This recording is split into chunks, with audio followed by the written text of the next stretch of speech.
Homilética é tanto uma arte como uma ciência. Como arte, é a nossa capacidade de intuir, de ter a criatividade de Deus no exercício da tribuna. Como ciência, é a capacidade que temos de discernir e de cortar retamente as Escrituras. O mundo cristão sempre produziu grandes oradores, mestres, príncipes do púlpito. E o que faz um grande pregador? O que faz um grande pregador é que ele tenha a criatividade de saber ser profundo sem ser confuso, ser simples sem parecer simplista, ser acessível sem ser superficial. A capacidade de fazer com que as Escrituras pareçam simples ao ouvido dos que têm um raciocínio simples e profunda ao ouvido daquele que tem um raciocínio exigente. O que faz um grande pregador? O que faz um grande pregador é que ele tenha uma mente interdisciplinar, que ele pense como pensam os poetas, que ele saiba pensar com exatidão como os cientistas, que ele tenha a criatividade dos tribunos das oratórias, que ele saiba ser sensível como os poetas, que ele tenha a língua inflamada e o dedo em riste como tinham os profetas, que ele saiba falar ao coração do povo nas mais diferentes necessidades, como sabia Jesus.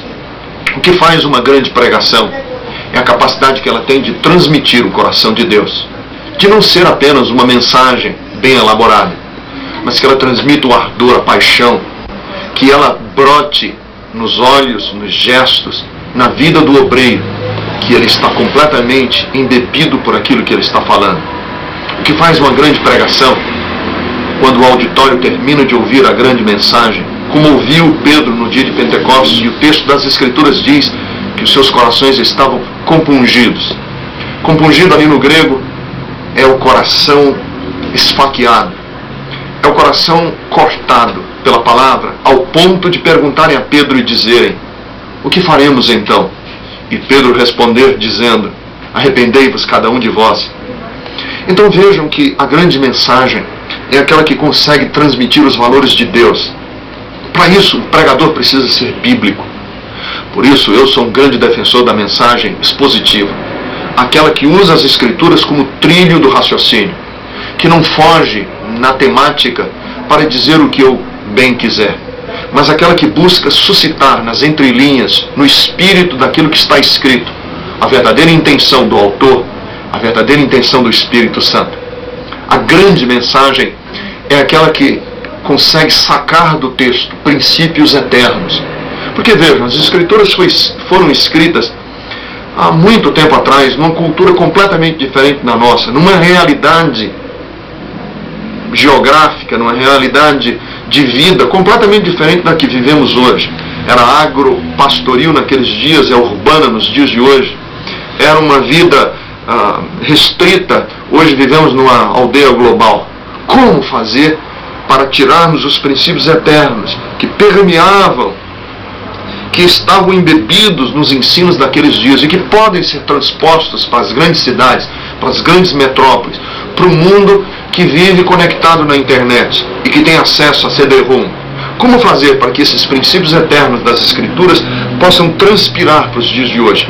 Para isso é necessário que o pregador saiba meditar nas Escrituras, ruminar nas Escrituras, parar diante de um texto, permitir que o seu coração receba não apenas o que está obviamente escrito na letra, mas aquilo que está sutilmente revelado no espírito da letra que está escrita. O que faz um grande pregador é quando ele consegue transmitir a profundidade das Escrituras com a simplicidade de um homem que está no púlpito a transmitir o coração de Deus. Então, o grande pregador, a grande pregação, são aqueles que conseguem fazer com que os princípios eternos de Deus sejam pertinentes para as pessoas. Não adianta falarmos na tese, no princípio, se ele não tiver a utilidade, se ele não puder ser execuível, se as verdades ali ditas não puderem ser plausíveis. O que faz um grande pregador é que o auditório, independente de quem esteja ouvindo, saia.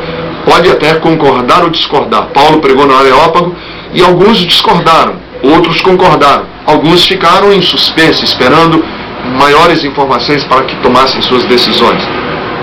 Pode ser que tenhamos esses 3 tipos de reação na nossa pregação, mas que ninguém ao ouvir um grande pregador saia com desdém.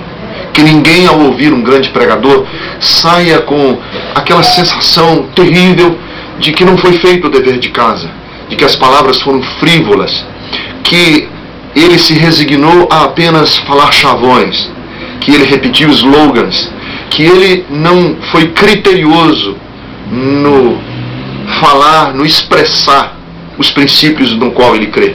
Esses princípios, sendo eles verdade, têm que ser necessariamente analisados, têm que ser necessariamente discutidos no coração, principalmente daqueles que são contrários, daquelas pessoas que estão ouvindo a pregação e são contrárias àquilo que está sendo dito. Ora, se nós estamos pregando, falando a um auditório que pode ter dentro desse auditório pessoas com argúcia de argumentos, com tirocínio mental, e que vão nos ouvir e que são contrários àquilo que nós vamos ouvir, a nossa elaboração, a nossa transmissão da mensagem tem que ser tão excelente para que aquele que é contrário saia dali convencido, que ouviu, pode até não concordar, mas dá a mão ao palmatório, que os argumentos foram bem elaborados, que o que foi dito foi criteriosamente pensado.